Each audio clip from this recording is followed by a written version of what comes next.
Hello, in front of me I've got Samsung Galaxy A14. In this video I'll show you how to add passes to Google Wallet.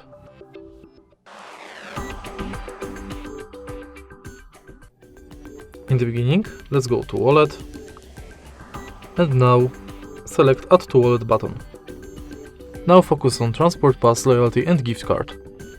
Firstly, let's enter Transport Pass and select Transport Pass you would like to add. For example, this one.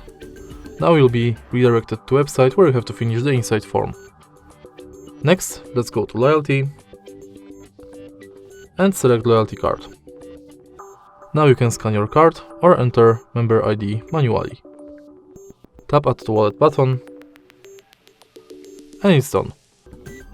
In the end, let's select Gift Card, which is pretty similar to Loyalty Card because you have to select Shop, enter card number, PIN, balance, your notes and tap Add to Wallet.